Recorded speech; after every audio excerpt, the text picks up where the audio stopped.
Ready?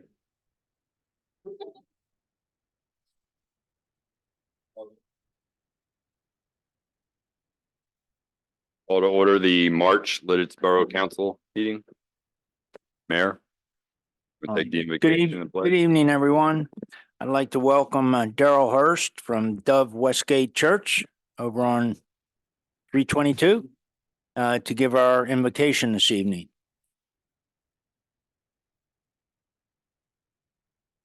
God, we come before you this evening just to thank you for the mayor, for the borough council who serve so selflessly.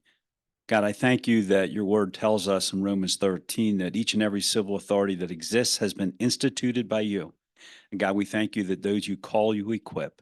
So in Jesus' name, I pray that you would equip each one of these. God, as they serve, God, may it be life-giving to them.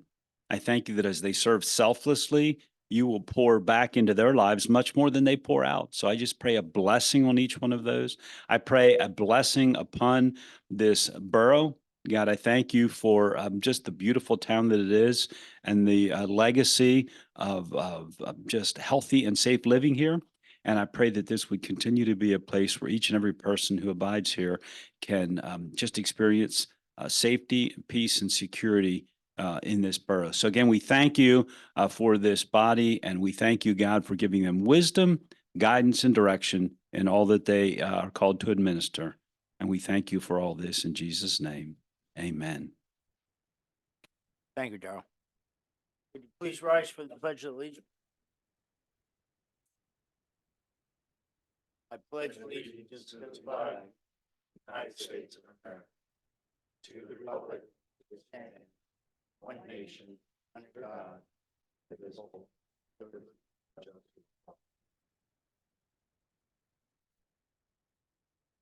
Thank you, Mayor. First line of business is the review and approval of the February meeting minutes. Everyone had a Move chance to review? approve. Go ahead. I'll move to approve. Second. We have a motion and a second. All in favor? Aye. Opposed? Motion approved. All right, we've got several things on the agenda tonight. First off, we have 3 presentations, and the very first one is Emily Allen's going to come up and introduce herself, share the current activity with Venture Lititz. Hi, everybody. I'm Emily Allen. I'm the new Executive Director of Venture Lititz. As you know, we just had Fire and Ice. It was a really successful year, I think. We got a lot of good feedback from it. Got a lot of good ideas for next year as well. We're currently working on planning the farmers market that'll start on May 16th. And we have a lot of interest in that. And then we're also working on Taste of Lititz, which will be June 7th this year. So I don't know. Anybody have any questions or anything? Emily, thank you so much and welcome. Thank So you. far, you definitely jumped in with both feet first and did a fantastic job on the Fire and Ice Festival. Thank you. Do you? And I'm always amazed at, well, from my perspective, and I'm assuming, and I have a little bit of inside knowledge, but how smoothly things seem to run for that event every year, even with all the changes that were made a few years ago to expand it into a 10-day event. Mhm. Do you have an idea of exactly or approximately how many volunteers from the community help to support that event over the 10 days? I would say we had over 50 this year. Mhm. A lot of people do repeat things, so they'll do the same job on a bunch of different nights. It's okay. But we had a ton of different volunteers at different places, and I didn't even get to meet all of them because I'm just one person and they were all over the place doing lots of different things when half the time I wasn't even in the same place as them. So we had a ton of community activity, which was really, really helpful. Yeah. I'm just always amazed at just how many of our local community, how many people are willing to Yeah. put their time and energy into And something they did that- such a that good job. benefits the Yeah. town. So, well, thank you very much. Yeah. Thank Welcome, you guys. and It's great nice to have you. everybody. Thank you. Nice to meet you. Right, the next presentation, I believe it was a request from Mary on the Shade Tree Commission.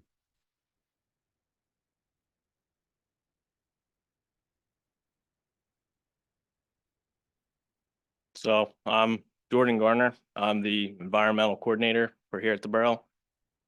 Work really heavily with the Shade Tree Commission.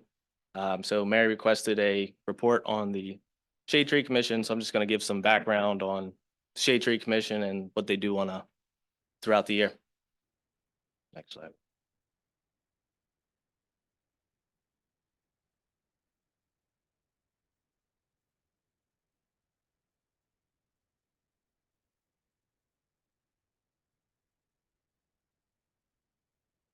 Wait, got your slides there, Jordan. Did do a power.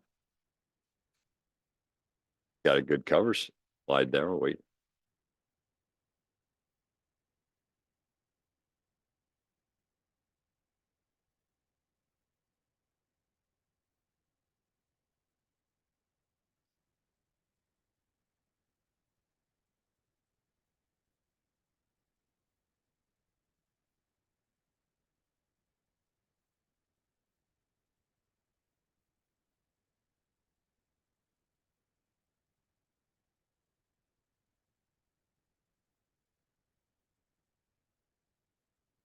Go to the next slide. All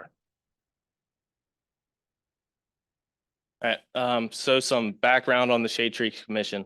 The Shade Tree Commission was established in 1956 to have exclusive custody and control of the shade trees in the borough, empowering it to plant, remove, and maintain and protect trees on public roads.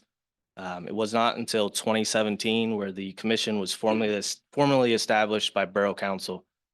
In that ordinance, the council passed sole authority of the shade trees in the borough to the 3 Shade Tree Commission members. They created the commission as a 3-member commission that is appointed by Borough Council to run on 5-year terms. You can next slide, Rob. So our current commission, our chairwoman is Jen Lee, and our 2 other members are Seth Hiller and Dennis Creedy. Shade Tree Commission meetings are held quarterly on the first Thursday of the month at 5:00 p.m. here at Lititz Borough Hall. Our next meeting is June 6th. Each year, the Shade Tree Commission develops a budget for 2024. For 2024, a budget of $30,000 was approved by Borough Council.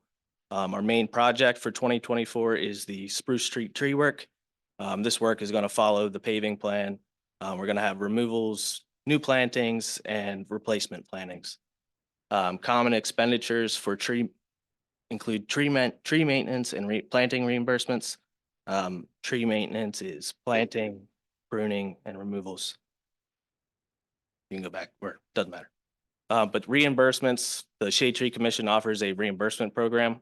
So if a property owner or resident, if they remove a tree, plant a new tree, they can get reimbursed 2/3 the cost, up to $500. So just to encourage new tree plantings. So inventory and evaluation. In 2017, the Shade Tree Commission developed a shade tree inventory. So this inventory was to look at what we had, determine planting locations. But from this inventory, we have 23 different species with an average size of 13.3 inches. So each of the trees are measured at breast height. So this is the entirety of all these trees. It's just an average. We do have some big ones. We have some little ones. So the average is changed a little bit. But in total from that evaluation, there was 1,233 shade trees. This was done in 2017. So there is a handful that have been added since then. Including the evaluation, the Shade Tree Commission, they evaluate planting sites along paving projects. So to evaluate the paving projects, this can allow the Shade Tree Commission to look at utility conflicts and improve on the green infrastructure, since we're improving the gray infrastructure as well, just to improve the street as a whole.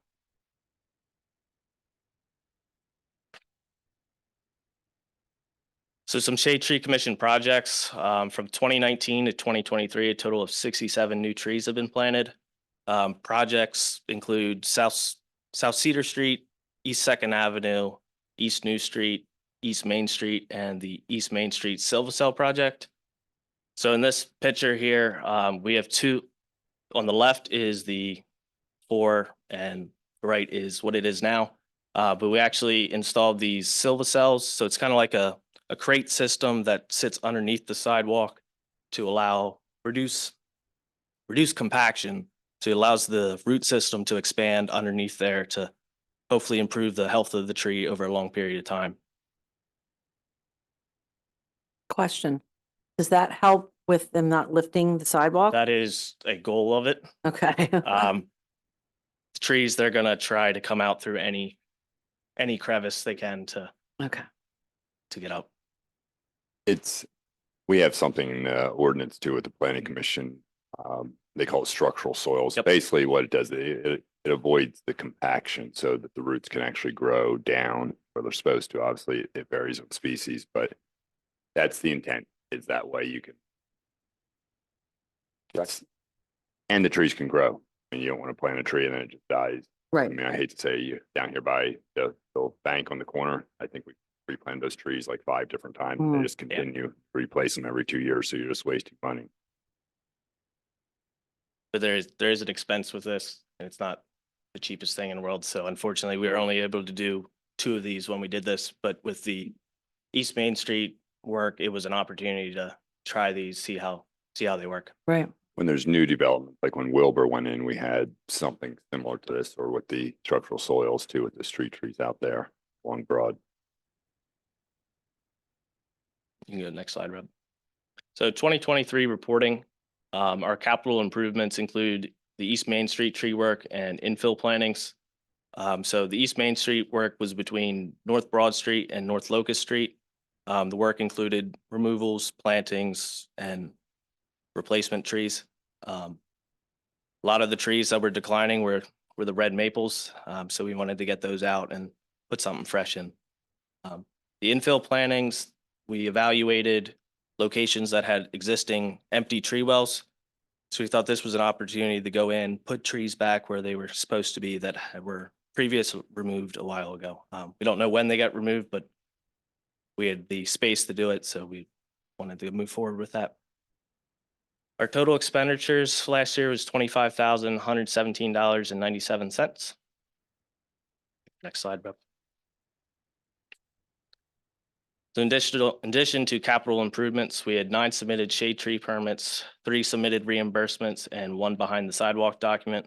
The reimbursements and permits were also down from previous years. The behind the sidewalk document, we've only had that for 2 years now, I believe. So we only get, I think this is only the 4th one or so.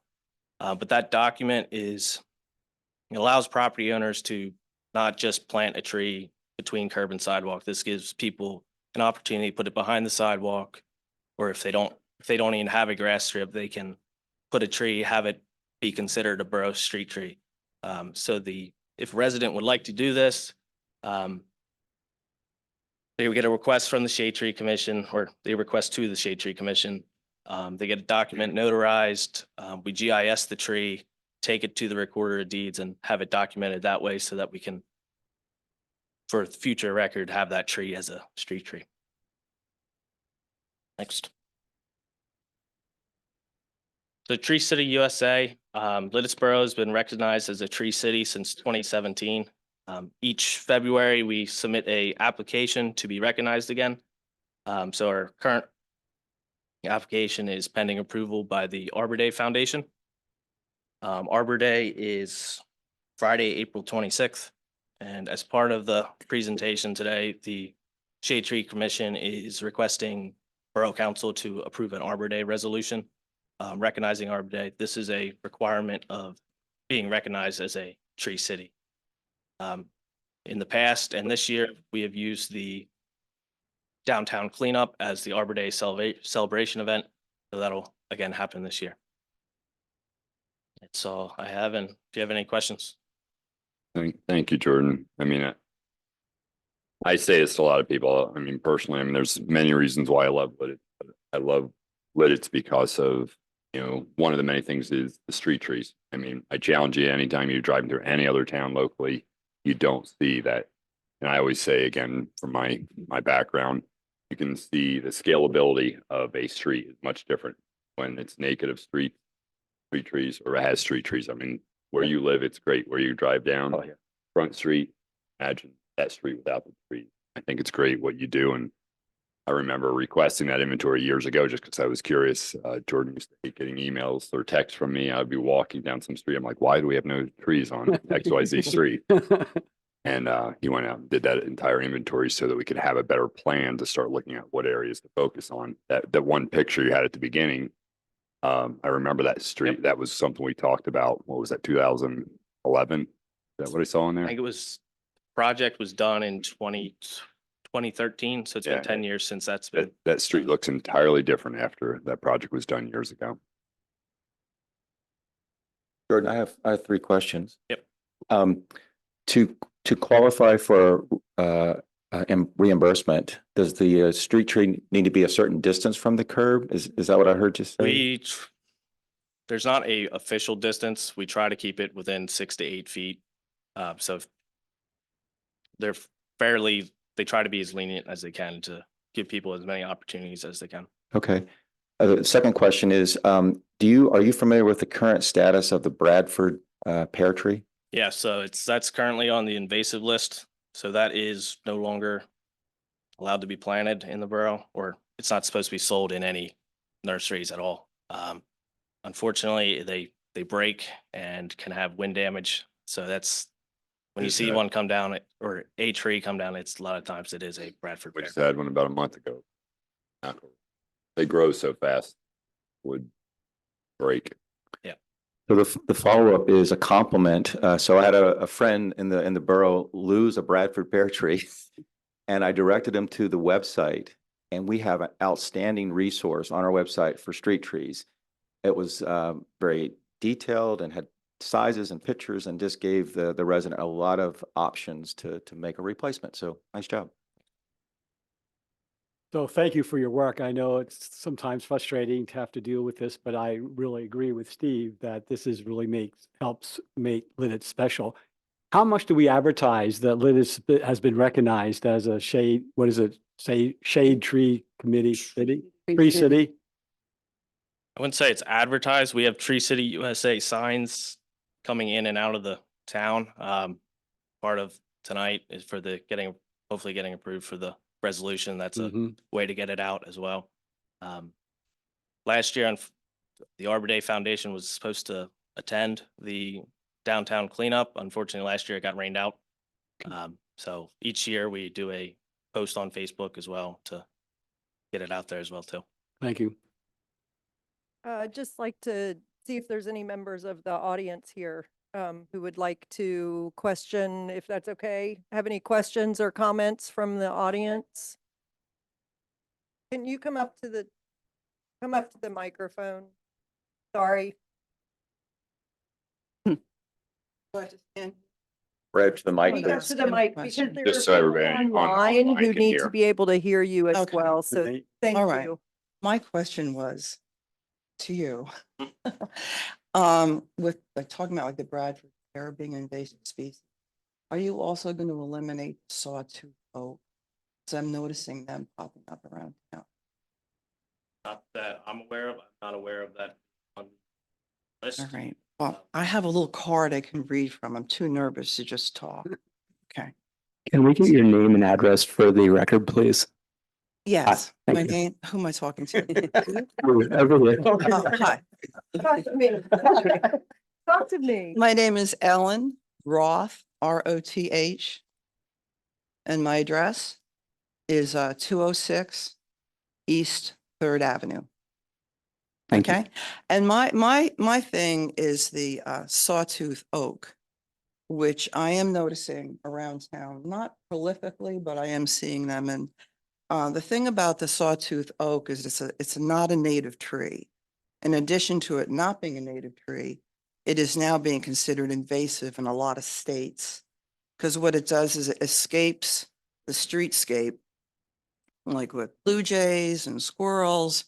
Ultimately, it ends up in our woodlands, like say Pumping Station Road and Speedwell, and then it outcompetes our native trees, and it degrades our ecosystem ultimately, because it is a non-native tree. It's also a heavy acorn producer, very, very heavy and very, very early. And that could potentially clog our sewers down the line. I'm not sure if I missed anything. It does grow very quickly. And it's no longer recommended for planting in the United States because of its negative impact on our native ecosystem. So if you're going to plant an oak tree, I would recommend, well, a native oak. Pick your native oak, anyone. And that's all I had to say. Thank you. Thank you, Ellen. Thank you. I know you guys have like an approved list within the ordinance. You Yeah, I'll guys have look gone into that through. and The other thing too, I was going to say, just so all the council members and the public know, the Shade Tree Commission will review, and Mary might know this from our planning commission days, they'll review the landscape plans that are submitted through planning. Or partially for that reason, to make sure it's staying consistent. Some designers not putting trees that we don't want. One last question, Jordan. From the 13-inch average measurement, can you extrapolate an average age?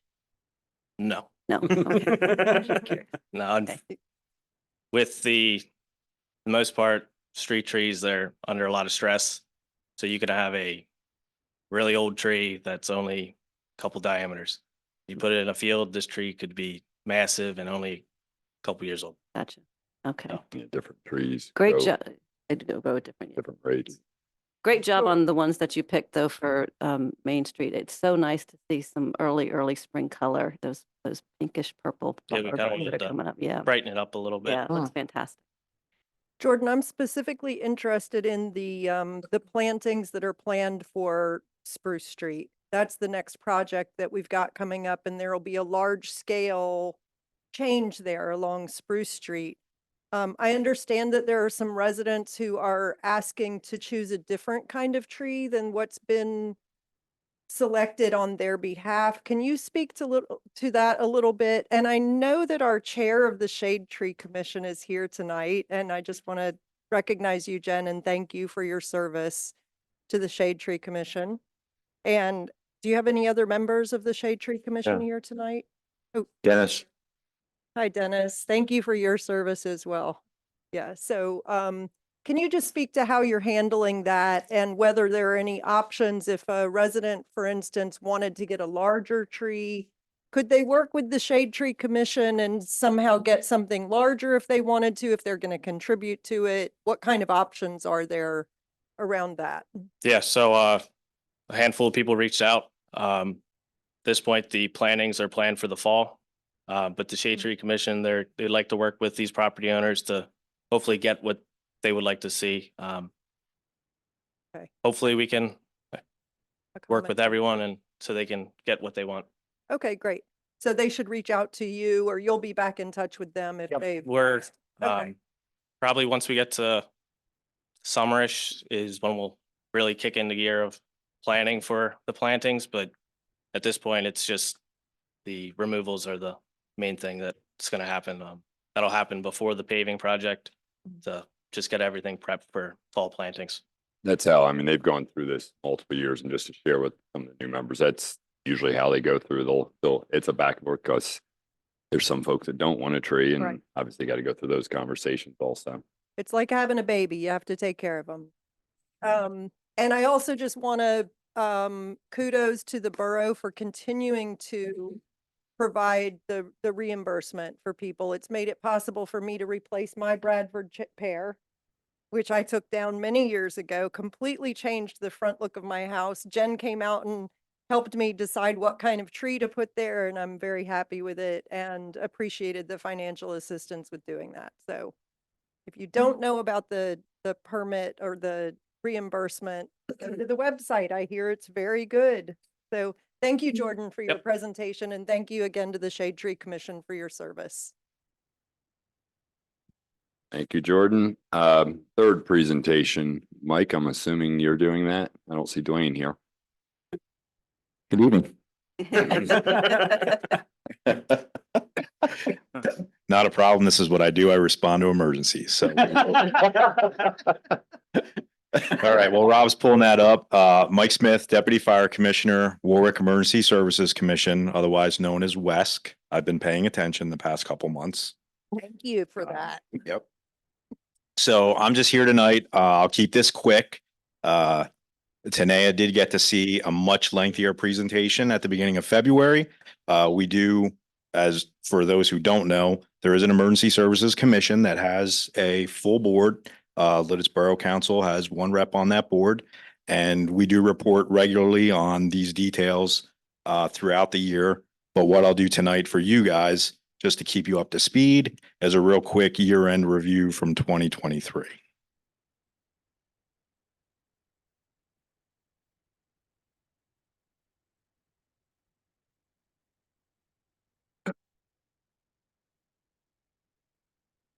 While we're waiting, a little shout out to you, Mike, and all your volunteers for showing up at that Wise Market fire in like, what did you tell me?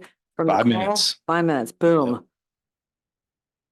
Yeah, we're very fortunate here. One of the things we started doing a couple of years ago is honestly, even before COVID, we had a couple of people doing this, but we have office space available at the fire station so that anybody who works from home, they use the fire station as their home, which, allows them to not have to have office space or that stuff in their house, but then they're also at the fire station. So when there's a fire call, there it's as if the fire station is staffed.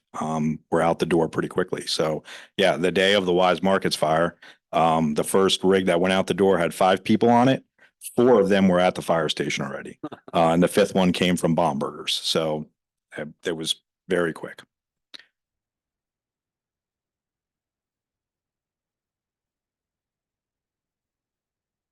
Okay, well, any questions? Say you're gonna have to wing it here, Mike. Yeah. In a former life, I was an engineer, so I'm fairly confident I have these numbers memorized. I probably could wing it if I had to. I think you could. Yeah.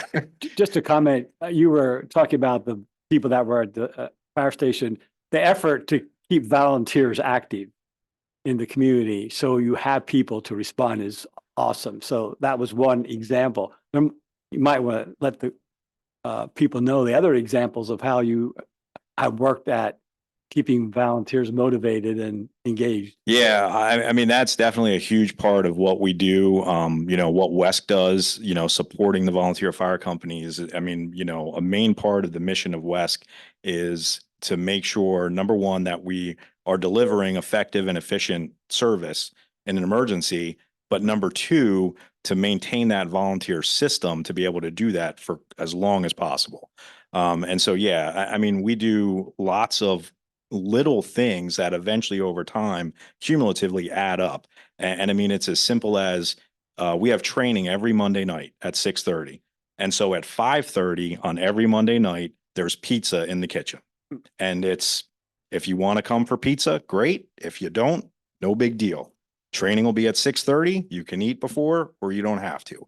And we typically are ordering about 5 pizzas every Monday night. So, that's anywhere from 15 to 20 people.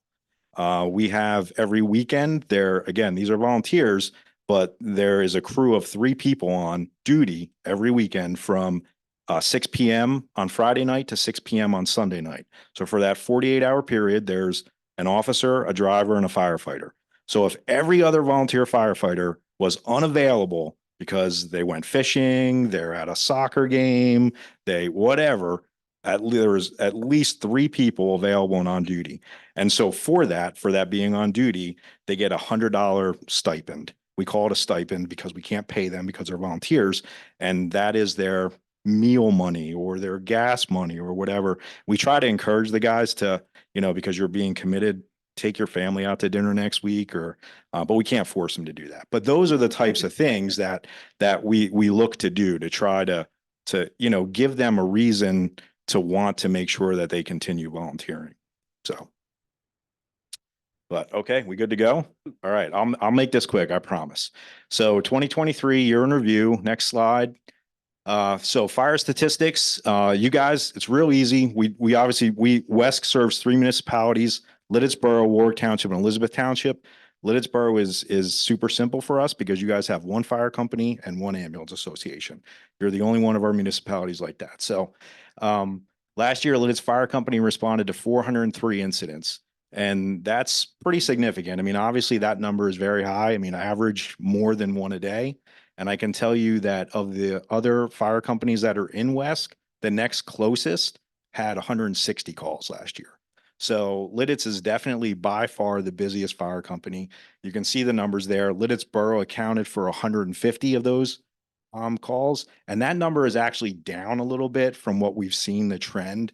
Typically, the Lititz Borough and Warwick Township numbers are much closer to each other. So I don't know why that was low last year, but just I did look it up before I came over here because I was curious. So year to date, we've had 100 calls for Lititz Fire Company, and 52 of them have been in Lititz Borough so far. So this year, I would say that number to this point seems to be a little high, but the point is the long-term trend, I'm sure, is gonna average out there so that they're pretty close to each other. And that's just one of those things. We do hear conversation from time to time. Different people will think that the township should be much busier because that's where all the growth is and, you know, all the development. But the truth of the matter is the density in the borough really generates a large volume of calls. But you can see the township, even though it's spread out, it's a much bigger area. So pretty close in numbers as well. And then I have the Penn Township number up there because the Lititz Fire Company does have first due area in a small portion of Penn Township that lies between Lititz and Manheim. So next slide there. So the Lititz Fire Company and the Lititz Borough Council have a service contract. So there is a formal official contract for service between the two entities. In that contract, there is a requirement for these two key performance indicators that we track on a regular basis. The first one is that the fire company needs to be on scene within 9 minutes from the time of dispatch 90% of the time. In 2023, the fire company met that standard 96% of the time. And they need to respond with a qualified crew of 3 personnel. Go back to what I talked about earlier about the weekends. That's why there's 3 of them. It's contract driven. And the fire company met that standard 100% of the time. Next slide. So this is something, again, we get questioned about, you know, call volume. So this is the last, I believe, 10 years. I forget. I think it's 9 or 10 years on there. So you can see the call volume is slowly increasing over that time period. It's not dramatic, but it is slowly increasing. There is kind of 2 weird anomalies there in the middle. The one that's really low, that was COVID year. We literally went 90 days without a vehicle accident, which is just absolutely crazy. Chief, I'll tell you, we sometimes hardly go 90 minutes without a vehicle accident. So, and then the following year where it spikes there, again, the best I can theorize is just COVID was over and all of a sudden we probably did have a vehicle accident every 90 minutes. So, but if you were to remove those 2 crazy anomalies there and just look at the long-term trend, you know, we're starting just slightly above 350, I think, on the left end. And now we're averaging just over 400 a year. So small increase, but it is something that we need to be aware of and prepared for. Next. So then the EMS statistics, Warwick Ambulance is the EMS agency. Again, they do have a contract for service with the borough. Last year, they did 4,621 responses. They cover a much larger footprint than the fire company does. And just EMS in general is far busier. Again, just to note for those who may not know, Warwick EMS is a fully career department. So there is very few volunteer EMS agencies left. And based on those numbers, you can see why. In Lititz Borough, of those responses, 1,302. So pretty busy. You know, again, you look at the Warwick Township number, it is higher in Warwick Township, but Warwick Township obviously is much bigger. But, you know, they definitely keep themselves pretty busy. Next slide. So their key performance indicator, there's really only one. This is the one in the contract, the 9 minutes from the time of dispatch, 90% of the time. They met that standard 93% of the time. And just so everyone understands, EMS, a health medical profession, they are very heavily regulated by the state and federal government. So there's a lot of things that they need to do on a daily basis that it was unnecessary for us to put in the contract as a metric because they're already dealing with that at a much higher level. So that's why this is really the only metric that's in the contract. And so then real quick, just 2023 in review, and this is just a real quick couple of bullet points, and I'll be 100% honest, when the slide was filled up, that's when I stopped with bullet points. But so the first one there, the 3 CPR saves in 2023, I mean, that was awesome. We go to a lot of calls, and they most of the time don't turn out well. So to have 1 CPR save is pretty amazing. And we were fortunate enough that we had 3 last year. And so that's to say that there's 3 people who were not alive and today are alive because of our intervention. So we're pretty happy about that. That was pretty exciting. We hired a deputy fire commissioner. I heard the jury's still out, so I'll keep you posted on that one. Rob Walker, I put this bullet point up there. Many of you probably don't know Rob Walker, but he was hired by Work EMS. He started in May as the new operations chief.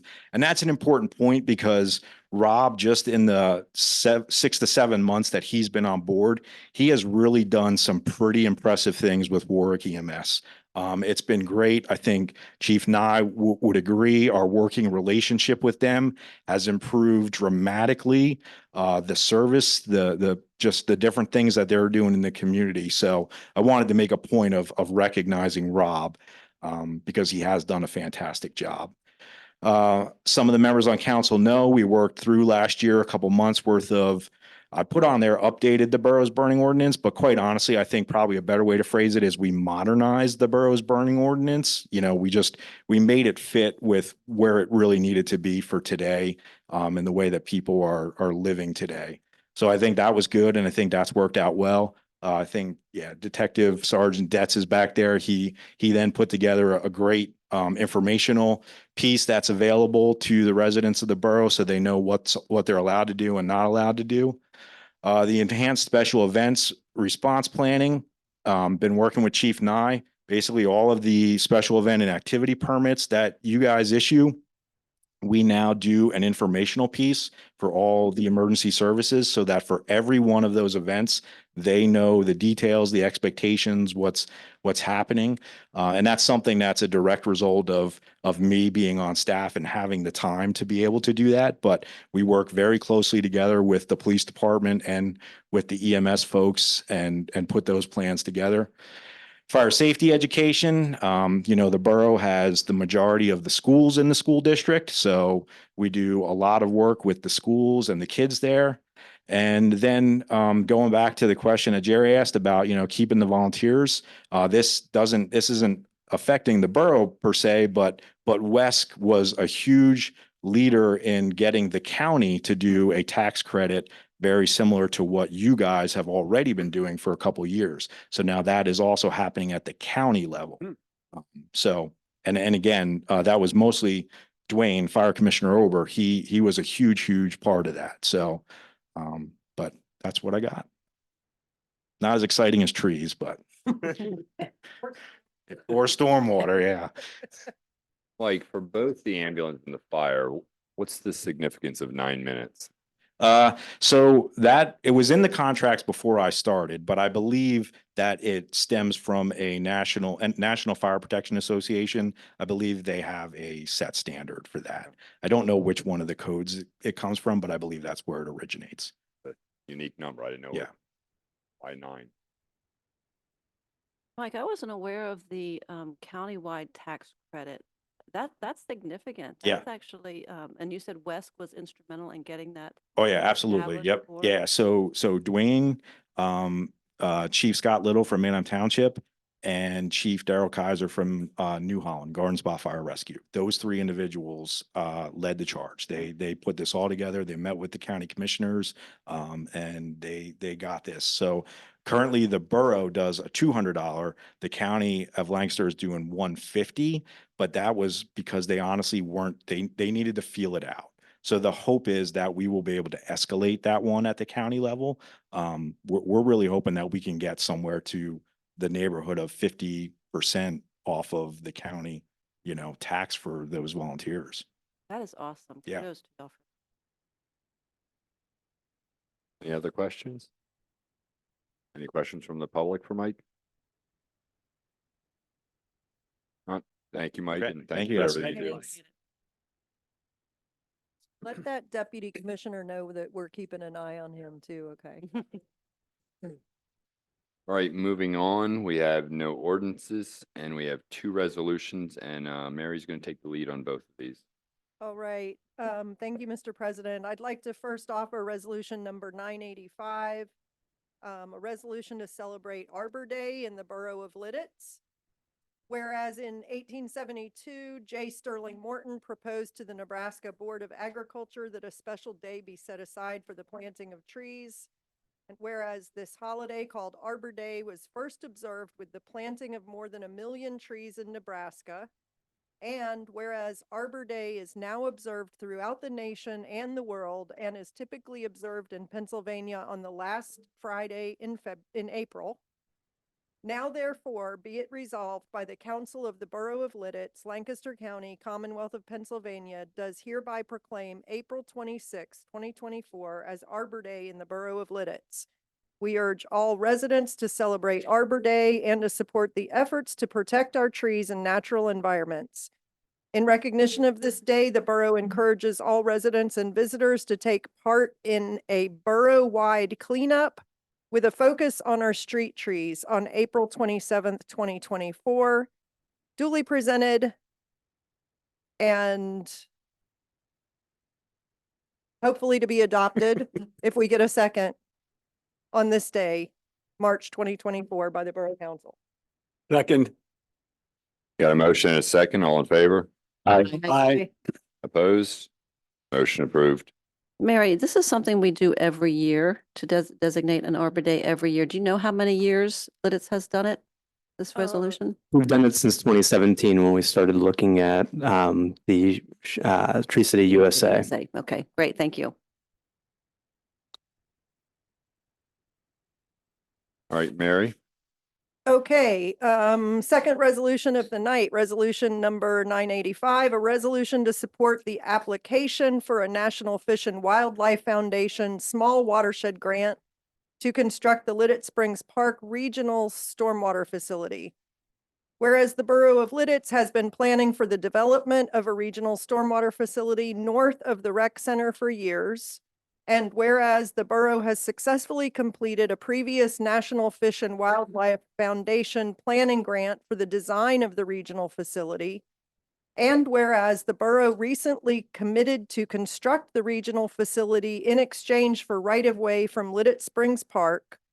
And now therefore be it resolved by the Borough Council of the Borough of Lititz, Lancaster County, Pennsylvania, hereby authorizes and endorses submission of an application to NIFWIF, the National Fish and Wildlife Foundation. That's one you all should remember, NIFWIF, for a small watershed grant to construct the regional facility. And be it resolved that the borough does hereby designate Jordan Garner, Environmental Coordinator Spectacular, as the official, that's not in the resolution, as the official to execute all documents and agreements with the National Fish and Wildlife Foundation to facilitate and assist in obtaining the requested grant. And be it further resolved that the Borough Council hereby commits municipal resources as match for said project. Second. we have a motion and a second, all in favor? Aye. Aye. Aye. Opposed? Motion approved. And if I can just add here that the funds for this are currently identified in our capital plan, and this would be constructed in 2025. So we will, the estimated cost of this project is around 220,000. I'm not sure if Jordan has a more refined number based on the grant application. 220 is about right. Okay, great. So Jordan, thank you for your work on this and best of luck. Make us proud. All right, moving on, no agreements. So we're going right into the council members forum. First up would be Ken, the wastewater and water. Thank you, Steve, and good evening, everyone. We're going to start off 4 items of business, and the first is Infomark. Mike, come on up, giving Nate a break. Good evening, everyone. Okay, just a couple of things. Both plants are operating well. January was the end of our contract year. We finished the year 39,500 over budget in the rebate account. For the start of the new contract year, we're $7,300 over the rebate expense budget. As you recall, utility and chemical expenditures are higher during the colder months, and things will balance out. We'll have be under budget in the summer for utilities and chemical, and it'll all balance out. So just let me pause Go for a ahead. second. I have talked to Mike about this, and Mike and his team have watched this trend of rising expenses and chemicals in particular. And so they spent a lot of time trying to help us with the budget and sourcing supplies. So he's confident that we can return to a balance on Yes. that as we go through the year. So we have confidence in you too. No, thank you, Ken. We completed the annual drinking water report. It's posted to the borough's website. And the billing statements for drinking water that go out in May will have a URL to take you to that, directly to that, to the water quality report, excuse me. And then finally, the borough and Infomark staff met with DEP to go over the filter plant performance evaluation for this year. It's actually a every 3-year evaluation. The borough's drinking water plant received a commendable rating this year. Commendable is the highest rating, and only 44 filter plants out of a total of 333 statewide received a commendable rating. So hats off to the borough. Any questions?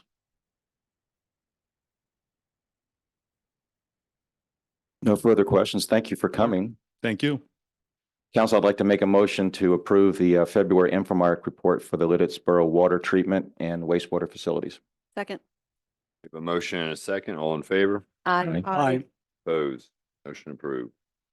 Okay, the next item in business is to advertise the water treatment plant variable speed frequency installation of 4 of these units. And contacted Infomark just to get a little bit of background, and this is exciting. Right now, the borough currently uses a soft start technology to start the pumps up. They get up to top speed, then they have a soft decline. That helps save wear and tear on the engines, but there's now new technology, and it says variable frequency drives that now have a lot more benefits for a plant operator. So the plant operator not only has the benefit of controlling how fast these pumps start, they can be gauged to match the demand. So we use electricity, or we match the need of the plant. One of the things I learned was that continuous movement in the water plant is important. We want to see movement, so we can slow the movement down so it's continuous. We can't do that with a soft start. So this is an advantage and something that people are doing all over the country now, right, Mike, to improve efficiency and help run the plant better. So we're excited about that. So tonight, that's your background. We'd like to advertise, or I'd like to make a motion to advertise for the work to install 4 variable frequency drives at a cost of $93,500. We have a grant to cover that cost, and that will be supplied to us once the work is done. Second. We have a motion and a second. All in favor? Aye. Aye. Opposed? Motion approved. Okay, 2 other items of business for tonight, and that is the MS4 stormwater report, and I've asked Mary to lead us through that report. Thank you. The one thing that I want to just call everybody's attention to, completion of a project. This is kind of a project that crosses boundaries between wastewater and stormwater. And Rob, we're putting you to the test tonight on your technology expertise. Going to bring up some pictures here to share with people a project that we've just completed. We really are putting you to the test tonight. Your equipment's putting you to the test tonight.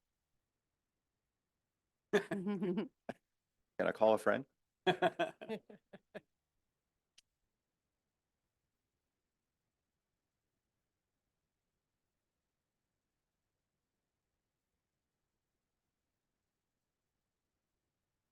While they're doing that, we've heard two reports tonight, one from our emergency management services and of course, our water treatment center. These are the things that keep our community safe.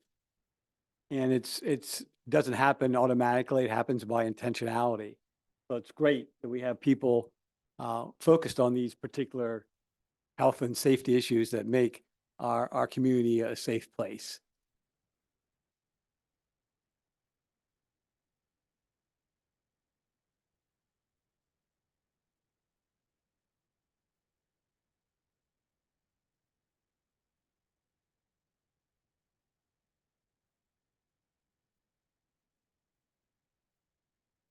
Back.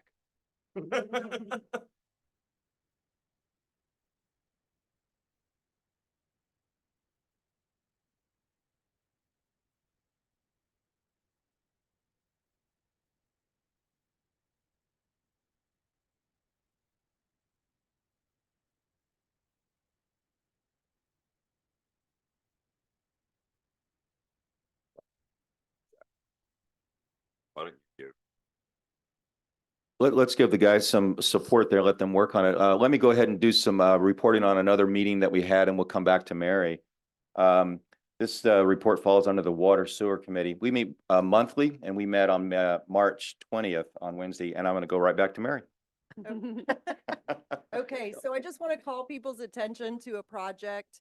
What you're seeing here in the before picture is a sewer manhole, which is eventually the stormwater connection here is that the stormwater eroded the creek, and we ended up with a manhole in the middle of Lititz Run where they should not be.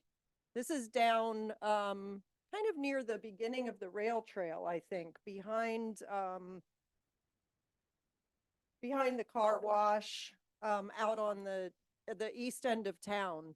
And problems with things like this, you can get more stormwater into the sewer system, which is not good because then we have to process that at the wastewater treatment plant, other potential problems getting into it and so forth. So we received a American Rescue Plan grant, which was used to restore the area, and basically I think was the manhole moved or was the stream realigned?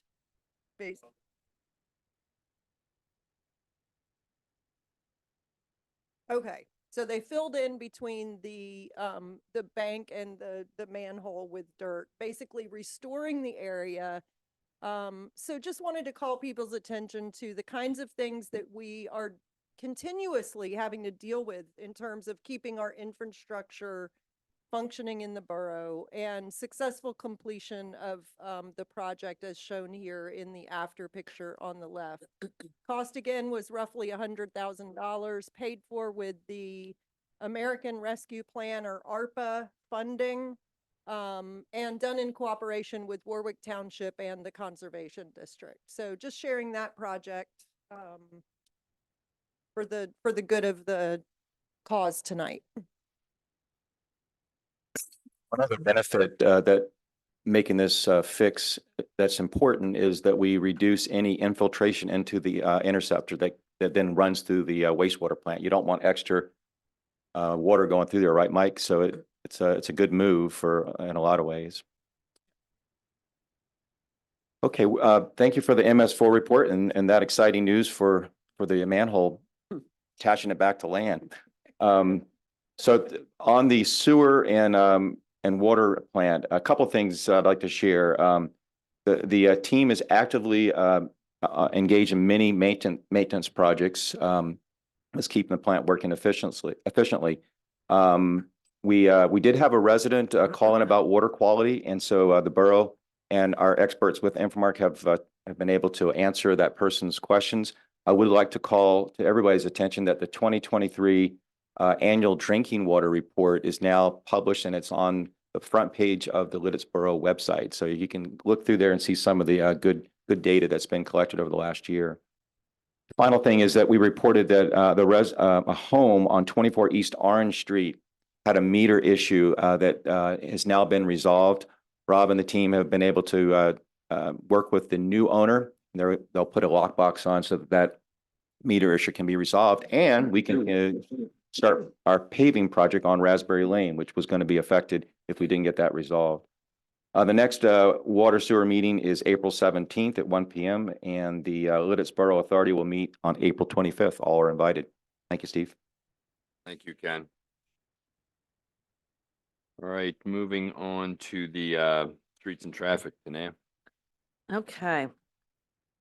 All right, first off is Layman Street. We had discussed and picked a date for Layman Street to discuss the parking restrictions on that road.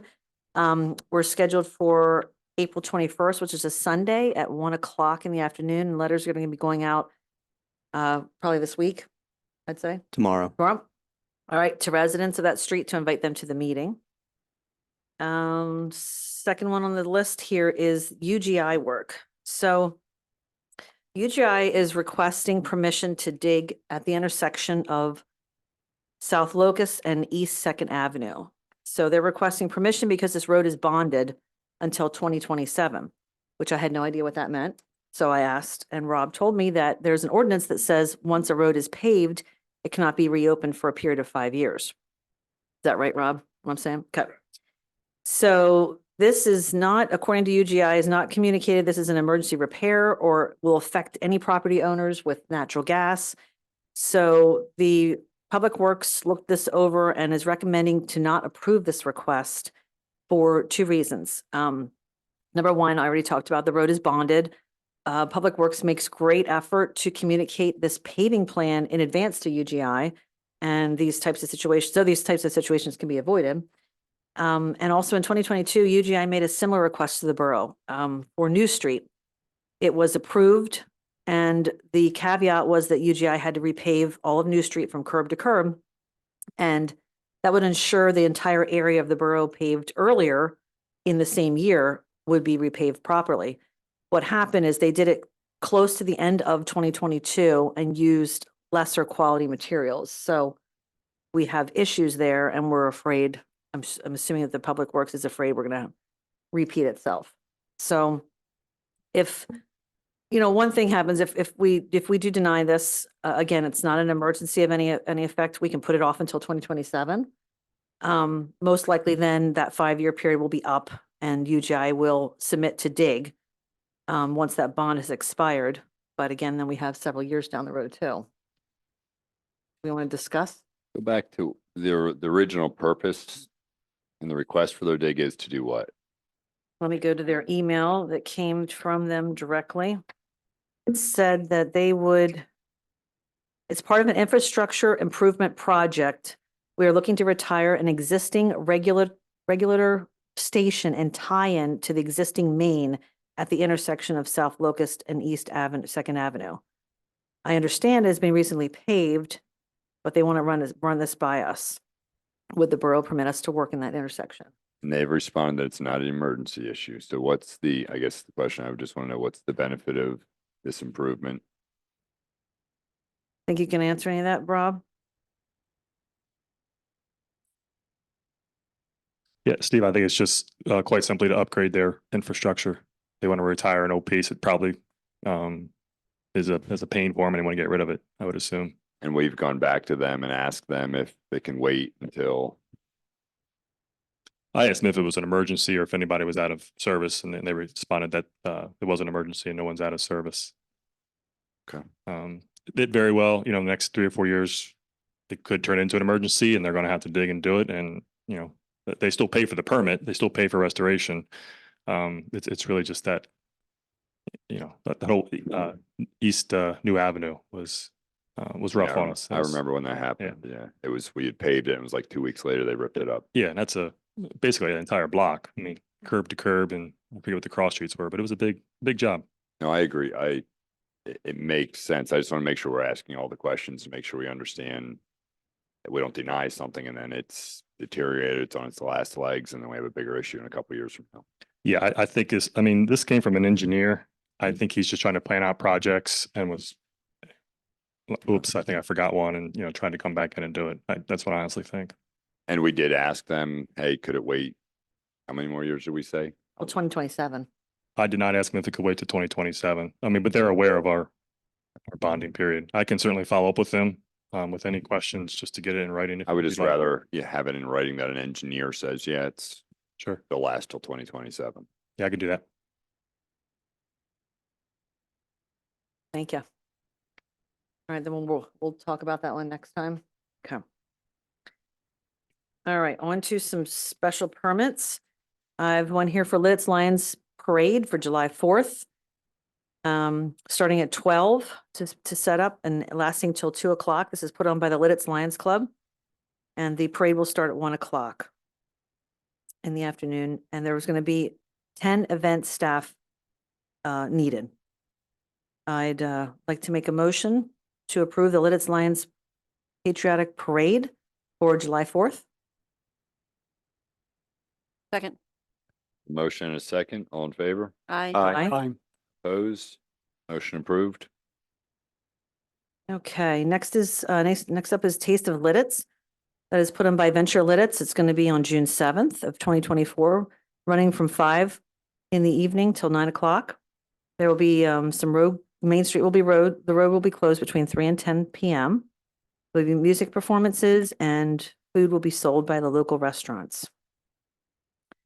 I'd like to make a motion to approve the permit for the Taste of Lititz on June 7th, 2024. Second. We have a motion and a second, all in favor?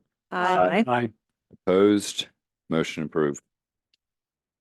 Next is the Lititz Outdoor Fine Art Show, scheduled for July 27th at the Lititz Springs Park. It's put on by the Lititz Art Association. Running time from 9 in the morning till 5 o'clock in the afternoon. There'll be about 100 plus fine artists showcasing their work. Okay, and no road closed. I'd like to make a motion to approve the permit for the Lititz Outdoor Fine Art Show on July 27th, 2024. Second. Motion and a second, all in favor? Aye. Opposed? Motion approved. Next is the Lititz Craft Beer Fest, scheduled for September 21st, 2024, running time from 3 p.m. till 6. It's going to be at the location of the Tate on West Lincoln Avenue. It's put on by the Lititz Ambucks and the WCAA. And won't be any road closures on that. I'd like to make a motion to approve the permit for the Lititz Craft Beer Fest on 9/21/24. Second. Motion and a second, all in favor? Aye. Opposed? Motion approved. And last one is a permit for a handicap parking space outside of the VFW. They're requesting a handicap parking space on North Spruce Street for easier access into their buildings. It's going to be across the street from, currently they have several handicap parking spaces in their parking lot, but it's down and they have to actually go uphill with a steep grade to get into the building. So they're asking for one to be across the street from the entrance. And they did send some pictures if anybody wanted to look at that, if you've already looked. I have a quick question about that one. It appears that it's the parking space. I mean, I guess I do see that the yellow curb stop goes the required length there. So there is room for a car there and it won't affect the visibility of turning in or out of the parking lot or anything there. Okay. Okay, thank you, Chief. Yeah, I think That was my only question. I think the one thing looking at it, it probably doesn't meet grade for a typical handicap. Right. Yep. That's my only question. Thank you. I'd like to make a motion to approve the handicap parking space outside of the VFW. Second. Motion and a second, all in favor? Aye. Opposed? Motion approved. All right. Anything else tonight? Nope, that's it. All right. Back over to you, Ken, Finance. Thank you, Steve. We have 3 items of business this evening. First is the financial statement. Council, you'll see that at your seat. You'll notice that expenses are outpacing the revenue. That's normal this time of year. That will be reversed once tax revenue is recognized in April and May. Also, the monthly department financial reports have been distributed to our department leaders, so they can review that and keep an eye on their budgets. The DCED, the Department of Community and Economic Development audit, was filed today. We'll receive draft copies of this audit in our next packet for next month. Next up is the audit for the financial statement, which we hope to submit in May. So that's a quick rundown as you look at the financial statement. Any questions? Okay, I'd like to make a motion that we approve the Lititz Borough financial statement and pay all invoices. Second. We have a motion and a second. All in favor? Aye. Aye. Opposed? Motion approved. Steve, I have a next item of business. Is just a shout out to from the Lititz Borough to the Lititz Mennonite Church for their generous financial donation in lieu of taxes. We're grateful for that. The final is just to report that the Finance Committee, we meet monthly, and we met Friday, March 22nd, and some of the action items I'd like to share are this. We made public that we had some funds available in the park fund that were not in an interest-bearing account. So we talked to Effort National Bank, and we have secured a 9-month CD at an interest rate of 5.09%. So we made the correct funds to be held back, and then the balance of it will be put to work in that CD. We also had the opportunity to meet with the firm that's managing the pension funds for the Public Works and the Police Department, and we got great reports on both pension funds, and we were able to ask questions, and members of both the Police Department and Public Works were present to be a part of that review. So that was good. And then I think the final thing is we talked about the capital request scorecard. So Finance has been working on that scorecard, making improvements to it. And our work in those last 30 days has been all around how to evaluate vehicles, especially the vehicles that are important to the borough. So police cars, cars that help run our police department, as well as trucks and stuff like that. It helps with our public work. So we're working on that. And we're also working not only for next year, but many years down the road. And it's a good project that's given us vision and wisdom to the future. And Steve, that's all I have. All right. Thank you, Ken. Moving on to personnel. Jerry? Thank you. We have one item for tonight, the hiring of a new part-time police administrator. We've had some transition in that department. The council approved advertising this position. We're happy to report that we have a candidate who is available. So I would like to recommend the hiring of a part-time, that would be 32 hours a week, administrative assistant at an hourly rate of $23 without benefits. And this will be effective sometime after the April 2024 council meeting. Chief, just to clarify, this does replace, there was somebody in this position before, right? I thought I remember a discussion we had in one of the other meetings. I forget how many months ago this person. He left. Okay.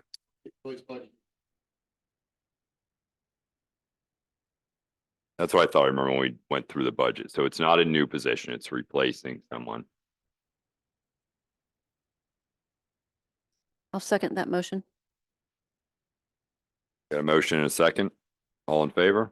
Aye. Opposed? Motion approved. Anything else, Jerry? Nothing at this point. All right, moving on to planning, Christine. Thank you. We have one item of business, and that is to approve the escrow reduction recommendation number 4 for Dunkin' Donuts at 737 South Broad Street. The current account balance is at $26,289, and our engineers are recommending a reduction of this total amount, $26,289, leaving a remaining balance of 0. I'd like to make a motion that we approve this request. Second. We have a motion and a second. All in favor? Aye. Opposed? Motion approved. All from- All right, Mary, anything on zoning? No report on zoning this month. Ken, buildings and grounds? Yes, I do have one small report. We did meet March 18th under the Parks Committee. The main items of business was that we reorganized for the year. We established the officers of the organization. We had several updates. And then one main thing was that Sailor Park is looking to add some stormwater, like a rain garden. And this is being led by Warwick Township. Now, they own a lot of the Sailor Park, but the portion that they want to add a rain garden is on the borough's portion. And we cooperate with them in lots of ways. And this is another example of how we work together. So what they're seeking is a grant to do an improvement to create a rain garden to absorb some of the water that's there. And this is right along Market Street where the new pump station has been established, pump station number 13. So it's the sliver land that's right there. It's owned by the borough, but Warwick Township will lead the project. They'll submit a grant request, which we think they'll get easily. And the design is being led by Land Studies. And so this, all the expenses will be covered by them, but the benefits benefit both municipalities. So Warwick Township will get some stormwater credits, and so will we. So we're all in favor of that. The park was 100% on that. We heard some other updates throughout the community, and that was the meeting. That's it. Great. Thank you, Ken. Benefits and insurance, Jerry? No report. Mary, regional plan. Yeah, thank you. So the Regional Comprehensive Plan Strengthening 2030, which Rob's final test of the night is to bring that website up on the screen for us if he can. But you can find this on the internet. Strengthening 2030 is the landing page for the Regional Comprehensive Plan, which is just going through its final draft. It's going to be formatted and sent out for review. I just want to go over real quickly what that review process is and give you some approximate dates so that we know what to expect. So sometime in April, again, this is pending the publication of this final draft of the comprehensive plan. That will be sent to the county planning department, the school district, and contiguous municipalities, which include Penn Township, Manheim Township, West Earl Township, Ephrata Township, and Clay Townships, all in Lancaster County, as well as one township in Lebanon County, which borders Elizabeth Township, one of our partners in the development of this comprehensive plan. They are allowed 45 days to provide comment back on the draft plan. Each of the planning commissions in the 3 municipalities, Lititz Borough, Warwick Township, and Elizabeth Township, will review that plan in a public meeting. They'll consider the comments that have been received, and then they will forward it to the governing bodies. So it'll come to us then here at Borough Council. It'll go to the Township Board of Commissioners, or Board of Supervisors, excuse me. And there will be a public notice that we will need to issue, that there will be a public hearing about the adoption of that plan. So the dates we're anticipating are, let's say, April. If it does get sent out in April, we should see a planning commission meeting in June. This may be optimistic. Planning commission meeting in June, and then it should come before council July or August. But again, this could all slide back a month or so. So just wanted to give the board here an idea of what to expect. This comprehensive plan has been almost a year in the making, maybe roughly a year in the making. It does represent the 5th update, I believe it is, of the regional comprehensive plan. And it provides guidance for us all for the future in terms of what we should expect within our communities, and how we will continue to cooperate to make our communities more livable And one of the big issues, talking about livability, one of the biggest issues we're going to need to tackle is affordability of housing in our area. So we look forward to working with everybody in the implementation of that plan in the coming years. And hope that everybody will take the time to take a look at that when it comes out, attend the planning commission meeting where there'll be a lot of good opportunity for conversation. And if there are any glaring errors, it could be bounced back, omissions. But ideally, it would come to us for adoption, July or August 2024. So that's all I have.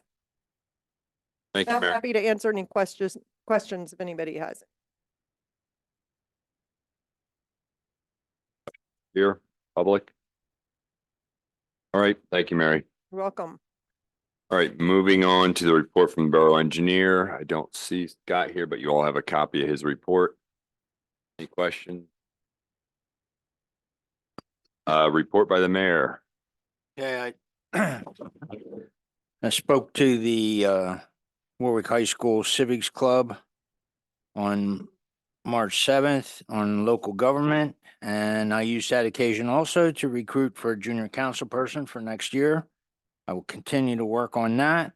Attended and presented a commendation letter for an Eagle Scout at a ceremony, an Eagle Scout ceremony in Troop 142, and I attended the County Mayor's Association meeting.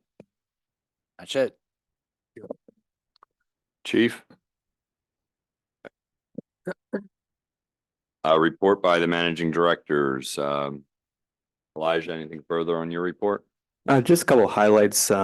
Paving for Lincoln Avenue, the culvert should actually be starting possibly tomorrow. They may hold off because of the rain, but if it doesn't start by the end of this week, it'll be early next week. We still don't have a target date for when they'll be moving over to Cedar Street. But once we do, we're going to get letters out to the neighbors, informing them with as much time as possible. We are working on an A-frame sign ordinance at Planning Commission. We'd had one round of reviews. We'll be going forward for a second round in April. One thing that Ken didn't touch on at the Parks Committee meeting is that the third phase of the skate park has been completed. The project partners are very enthusiastic about it. This is actually a bowl that's in the back portion, and based on their estimates on the current setup with our contribution, they're expecting about 3 more phases, which would bring the total project cost around $160,000 to $180,000. The original estimate was $500,000. So definitely being able to get this in a more economical sense. It is broken up, but they're making great use of the space. And then they're basically moving what pieces they feel are still adequate around that and then phasing them out as the concrete comes in. So I heard nothing but good feedback from them. And just want to give a shout out to Jordan because he's been working diligently on that NIFWF grant. Any questions? Any questions for Elijah? Thank you, Elijah. Rob, anything further than what you have in your report? Yes, Steve, I've got 2 things. First, I apologize for the issues with PowerPoints tonight and stuff. I'm always a glass half full. Also, on a good note, we've had 2 of our 6 people this evening have positive comments on the audio who are on via Zoom. You can see them up there. I left them there so that everybody can believe me. This is funny to me as well because we tried this at the Parks meeting last week and it was a disaster. So I don't know what the difference is between then and now. I mean, we're doing all the same stuff, but long story short, more to come. I have a meeting set up at the end of April with a company to get a quote as well. So then we'll have like 3 options that we can choose from to move forward and go from there. So we are moving forward on that and hope to have more information at the May meeting. Also, as it was so warm in here this evening, our HVAC project is out for bid right now. We have a pre-bid meeting tomorrow at 10 a.m. We haven't had a whole lot of traffic on pen bid as far as questions go.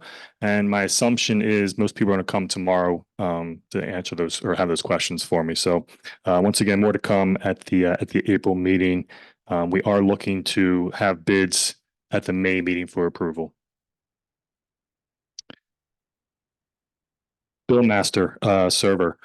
We were able to purchase a new server for Billmaster. Just for a quick history, Billmaster is a software that we use to process everybody's water, sewer, and trash bill. When we did the March printout and mailing, Kristen was literally in the middle of 4,000 invoices printing out, and she lost connection. Fortunately enough, she was able to get it back going a couple hours later, so we didn't lose any time as far as getting things mailed out to people. But this was really just another microcosm of the issues we've been having with just simple connectivity to this remote server. So our resolution has been to bring a local server back on site. We've ordered that. It's with Flagstream right now getting programmed, and we're hope that it'll be in here before the end of April. The last thing, just as an FYI, Borough Hall will be closed this Friday. I'm happy to answer any questions. Questions for Rob? Thanks, Rob. Thanks. Thank you for your work. All right, moving on, we have no new business, and we have one item on the unfinished business. If you remember I think it was last month, maybe the month before, we talked about an idea that had come up from two different council members. Both Jerry and Ken had talked about setting some goals for the year. And I thought it was a great idea. That way we have some guiding principles on what we're trying to achieve throughout the year, as well as we can share with the public what each of these different committees that reported out tonight will be focusing on through the next, I'd say, year. We're going to start these mid-year, so it's not going to be a 12-month. So, Jerry, you're going to be leading this? Yeah, well, first off, it's been a pleasure working with Jerry. And I think we've come up with some good work, and it's also many contributions from all council has been helping participate in this. So we're grateful for that. Jerry's going to go first with the guiding principles that we're going to have up on the screen here. So I'm going to defer to Jerry so he can set you up for the discussion. Make sure the technology brings it up. So one of the things we're working at is to develop some guiding principles for the council as we deliberate and make decisions. It's pretty important that we have some grounding and some foundation for the kind of things that we do. So these principles serve as a foundation for how we lead our Lititz government and deliver services to our community. So one of them is we will be open and transparent in our actions and communications. We will safeguard public resources and are fiscally responsible. We use a data-driven approach to evaluate Lititz Borough services and improve our response to community needs. We collaborate with community partners to address issues of mutual concern. And lastly, we are a forward-thinking council that anticipates opportunities and trends that will transform our community. So these will be our guiding principles, if approved, that we will vet our actions and our behaviors as council members and as we make decisions for the future. So I would be happy to answer any questions or clarification or comments about these principles. Any questions by council? I appreciate the time and the effort and the work that you put forward on this, Jerry, and just simply having the idea. I mean, it's great to really put it down on paper so that we all can stand behind that and move forward and act accordingly. Now, Elijah, I'll admit we haven't had these before. Is this something to enact? There's no voting on this. You can make a motion to adopt these if you would like. Yes. So I will make a motion to adopt our guiding principles. Second. We have a motion and a second. All in favor? Aye. Opposed? Motion approved. Thank you very much. Nice job, Jerry. The second part of tonight's committee report is presenting our goals for 2024. And so the process Jerry and I used to develop these goals was to approach each subcommittee. There's 7 subcommittees here in the borough, and we're working with the leaders and the council persons that are involved there to come up with goals that really apply to the work that's being done. So tonight we'd like to present that to you. We'd also like to let you know that this is still a work in progress. We've got 5 committees that have been able to articulate their goals. There's 2 committees that are still working, finalizing that, and that's okay. We're going to have those goals as we go through the year, so that's why it's still a work in progress. So to kick it off, see if I can pull mine up from here. I can read that, yeah. So the subcommittee on buildings, grounds, and the pool, our 2 goals is to evaluate and explore storage space for the public works. We are in, anybody that attended the budget season last year, we were made aware that the Ice House lease was going to expire and the owner could take that building somewhere else. That would put in jeopardy the storage of snowplows, the Lititz stars, barriers for parades and so forth. So we need to be looking at an alternative space when that does happen. The second goal is here just evaluating the borough office and storage space to determine the current use. And no, we're not moving. We're just trying to make the office space that we have here more efficient and meet the needs of the borough. That's all we're trying to do there. There was a study done last year that's delivered some results already. And Jordan, who was here earlier, his office space has now been relocated and given us some more storage space now. Second is the subcommittee on finance. Our 2 goals for this year is to maintain or improve the Lititz Borough Standard & Poor's AA financial rating, and to establish a funding plan for capital projects based on the capital scorecard. The next committee is personnel and negotiations. This is an opportunity for us to provide a plan for the Lititz Borough Police Department Police Chief replacement or transition. It's a leadership change, and we have a plan to present on that. We also, our goal is to negotiate our labor contract with Lititz Borough Police Department this year. That's one of our goals. The next committee is on streets and traffic. We have a continuous paving strategy to pave 1.5 miles annually to maintain our 20-year road life cycle. So we've been doing that now for 2 years, and we've got quite a bit of projects planned for this year. We also want to conduct a 6th Street traffic study with Warwick Township to determine the impact on the community. We'd like to update the special event permit form and update the activity permit form. And finally, on water and sewer services, we'd like to evaluate water user fee using the capital plan for the water facility, and then the updated water facility operational cost to determine the quarterly rate. That'll all go into factoring what we need there in that new rate. We want to create a multi-year capital improvement plan for the water and wastewater facilities. Anything in those areas are expensive, and we want to make sure we're ready for that as some of our facilities are aging, and make sure we have what it needs to support the community. And then finally, we want to implement the federal lead service line replacement requirements for Lititz residents, including the communication and remediation activities to meet the timeline. And that's why Front Street is going to be ripped up here in April 8th. We're working on that plan. And then on planning, the subcommittee on planning, we want to incorporate the components of the regional comprehensive plan that Mary just spoke of in the Lititz Borough plan. So we got our eyes on that, and there'll be more to report on that. Committee on zoning and committee on benefits and insurance have met and are working on their goals. So Steve, that's our goals for 2024 as of today. And I would say, as you indicated, it's a draft because you're waiting to get some feedback from some of the other committees right now. But again, I think it's a great start. I love the fact, again, we can share this with the public, what the focus is for each of these different subcommittees. So there is no surprises. Again, we're back to the principles, guiding principles. It's a heightened level of transparency. So everybody knows what we're continuing to work on throughout the year. Not saying there's other things that might not come up through there. Obviously, there's surprises. Right. But any council members know this will keep you pretty busy alone just with this list through the year.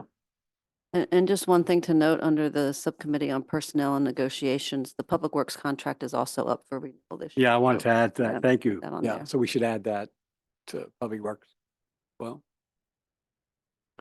yeah, I think these provide a framework for our work, and but we will report out on how we're doing to you, our public, and gives us some marching orders as we go out throughout the year to get our jobs done. What I think might be a good idea, I mean, I don't think this is something that we have to have a motion and an act on, but what would be good is if each month the council members report out on these specific goals that fall within your subcommittee and say, you know, I'll take one that's right there, the police chief, you know, we're working this, we're going through this stage of it.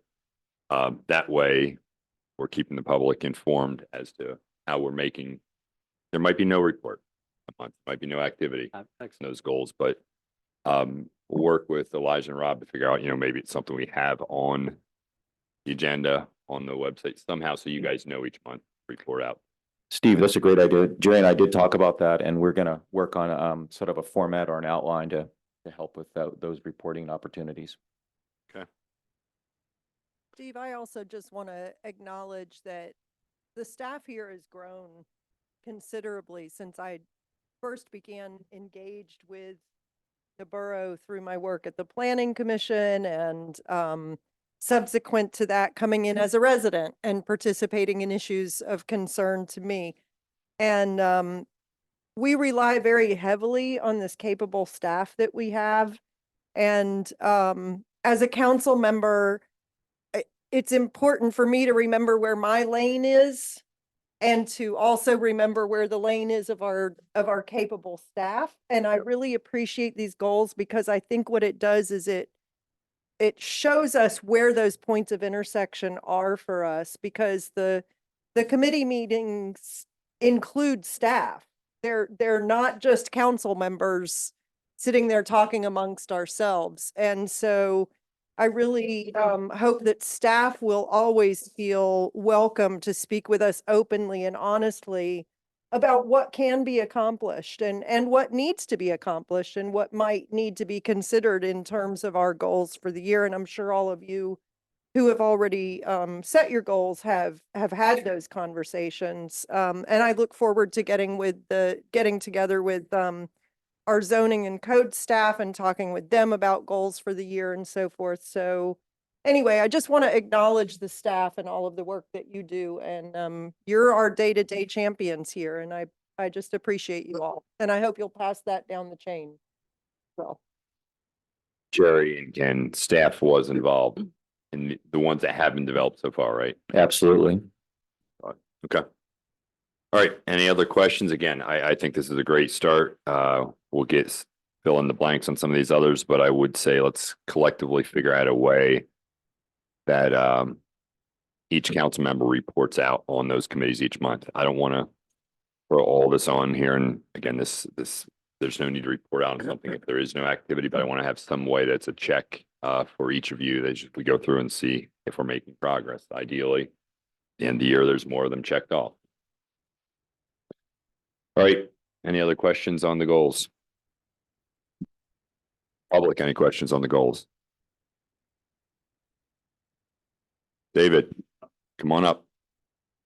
Just on the goals, right? I would have been surprised if you didn't step Steve, up. you know me, David. Burnett. Dave Carson, 220 East Sixth Street. I just have questions. No agenda. And the goals, I appreciate that. I'm glad Jerry and I had a discussion about that a few months ago, and I think that's a great idea. You talked about a police chief transition. I didn't hear that before. Is that saying today that there's going to be a date, or I don't want to put words in anybody's mouth about that, but the public has not heard of that before. Continue. Okay, and number two, we have these committees.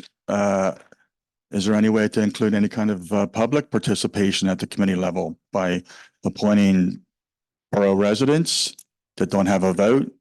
But I think it's an appropriate situation that we just hear after the fact, and I think the public could have some input in the various things on finance, on all the committees as they set strategy.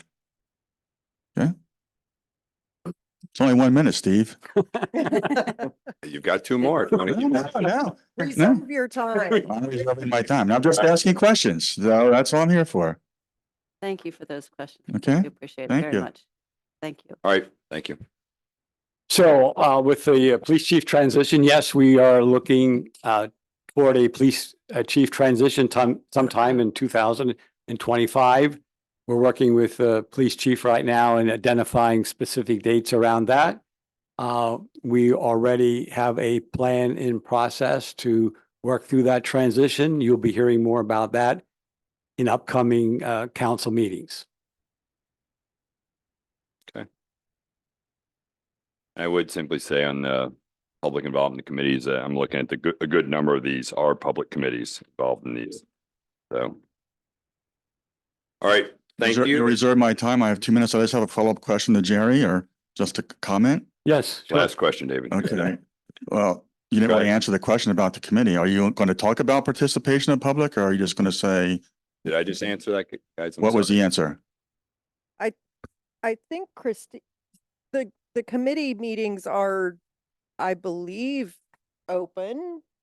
They're generally published, not always, and I agree with you. I fought very hard to get into a committee meeting many years ago, and so I understand. And I don't see any reason why the public couldn't sit in on one of these meetings. It's kind of like sitting and watching the sausage get made. It's a lot of staff reporting on things that they're doing, a lot of getting into the nitty-gritty details of things that are happening. The MS4 committee, for instance, that's dealing with stormwater. We do have a resident of the community who sits on that committee. So I'm open to the prospect of it personally. Yeah, that was my answer, David. If you look at most of these, there are, when it says subcommittee, like subcommittee on planning, there's a planning commission. Right. When it says subcommittee on zoning, there is a zoning. Okay. Meeting. When it says subcommittee on wastewater, there is a meeting on that. There's, I would say the only one, probably not, correct me if I'm wrong, other council members on finance. And there's not regular and personnel. Right. So can I follow up on her question? Are they announced? She said that some of these are announced, which are not. The finance Well, anything. I don't know. She says some of the committee meetings are announced. You've been to the finance ones, right? No, I haven't. No. They don't, they're not public. When the public ones are, I mean, there's not regular. No, we do a Q&A for budget and around Right. finance type things. But to your point, Dave, I've been trying to announce my meetings for water and sewer. I announced them tonight for for April 20th, and then the Lititz Borough, a borough authority. And I announced that one tonight after I did my report. So I'm trying to incorporate invitations after I do a committee report that you'd be welcome. Okay, but they're not really committees. Or are they? I mean, those are already authorities and. Well, So I'm just asking, is the council going to adopt the committee plan to have invitations or announcements Are of you meetings? talking? I don't.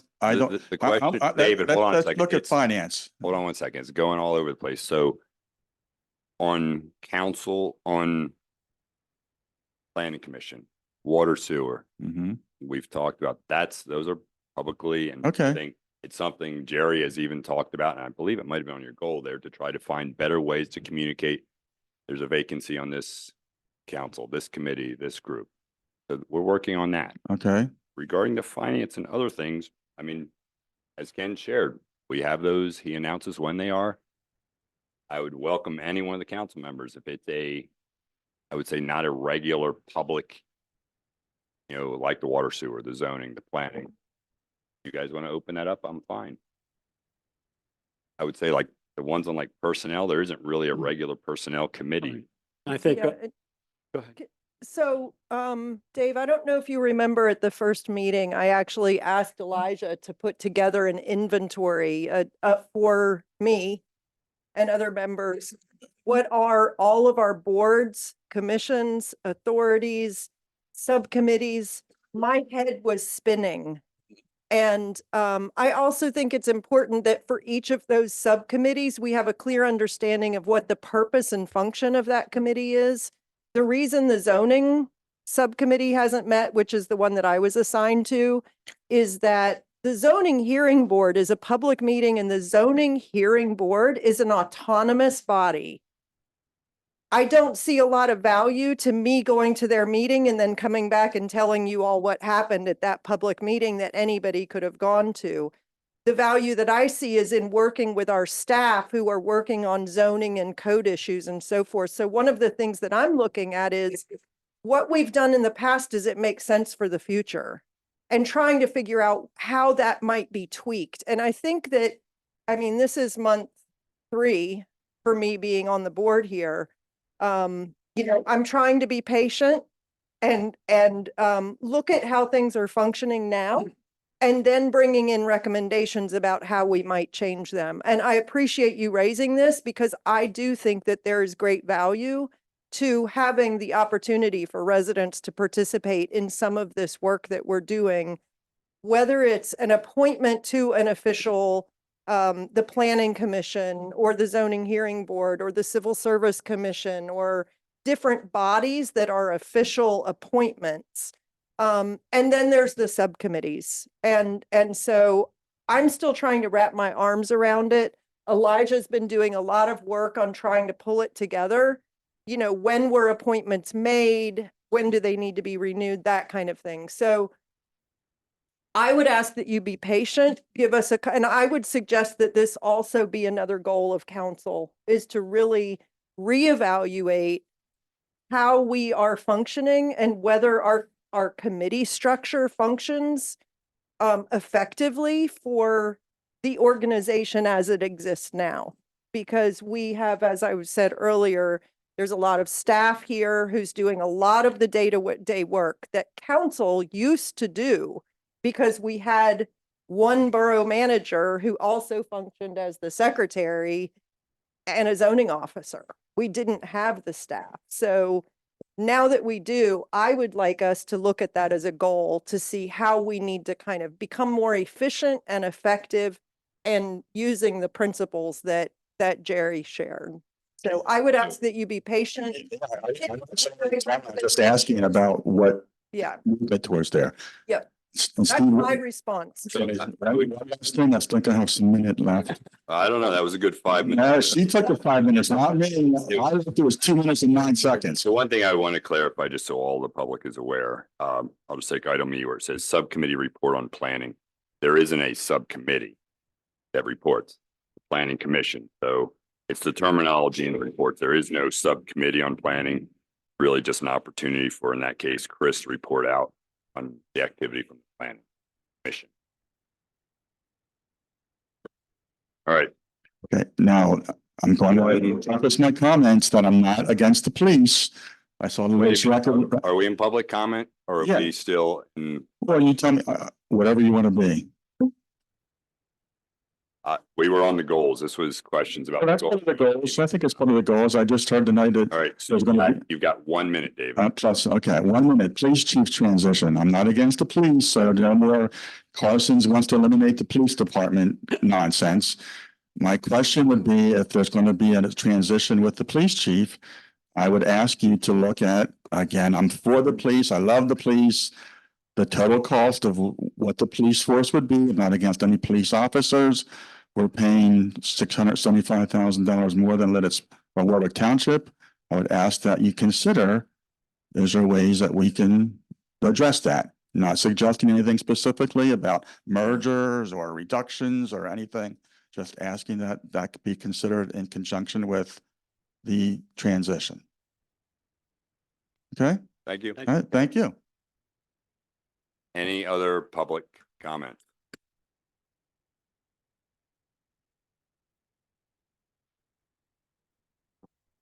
Let's wait. Let Ron go.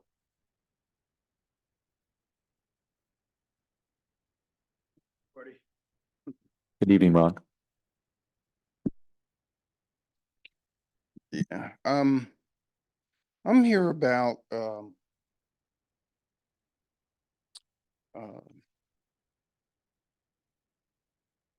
Norfolk Southern trains and the derailment in East Palestine. And this happened about a year ago in February. And, to remind you about it, there was an intentional release and burning of toxic vinyl chloride and evacuation of more than 1,000 residents. In the aftermath of the derailment, state and federal lawmakers called for greater transparency. from the train companies as testimony for Capitol Hill showed first responders were not immediately able to access information about the chemicals in the overturned rail cars. As of last year, or excuse me, as of recent proposed legislative changes have yet to work their way into the law, leaving local first responders at the mercy of private train companies to provide the information they need to safely perform their duties. There are 135 miles of active rail lines weaved through Lancaster County carrying rail cars at any point and could be filled with hazardous materials. Locally, Ryan Ahmet is the majority whip for the Republicans up in Harrisburg.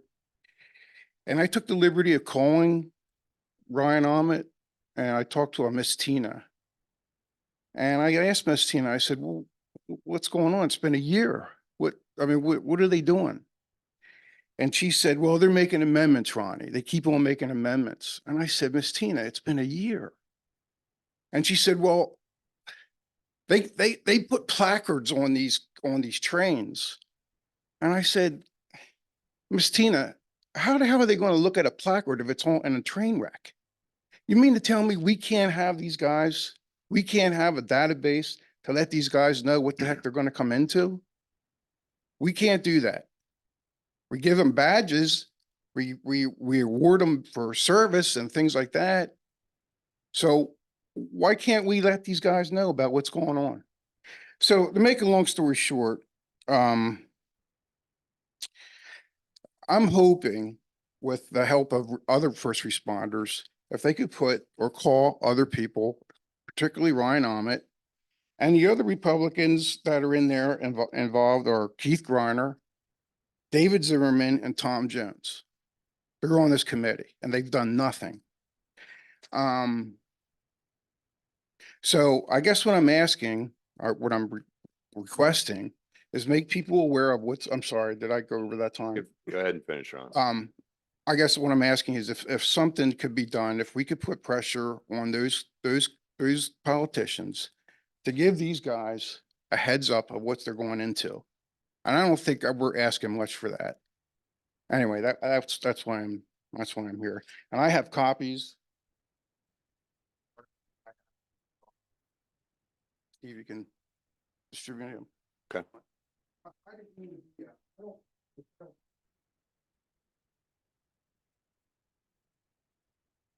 Thank you, Ron.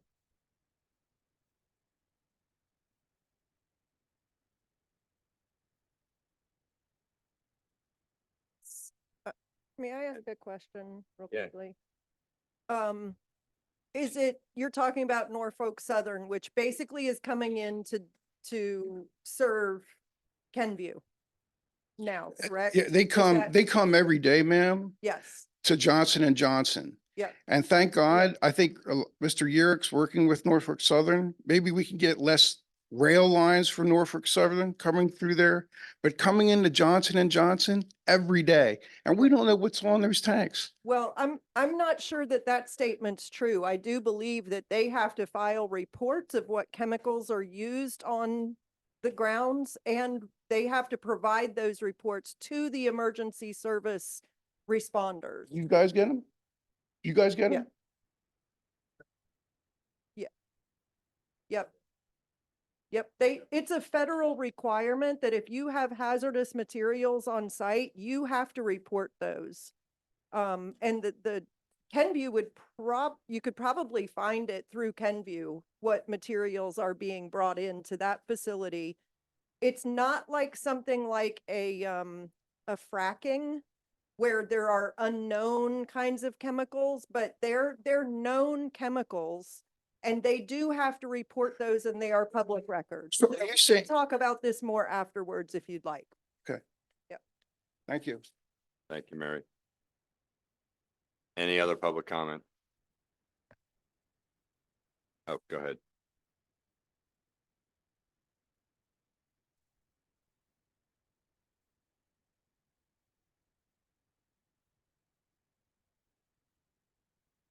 Requirement for borough Any requirement for borough engineer to show up and speak in public? No, there is no requirement, much like our solicitor. It's at request because keep in mind, both of them are paid outside consultants. So yeah, we get a report from them. If we ask them to come, we obviously pay for that. So. Any others?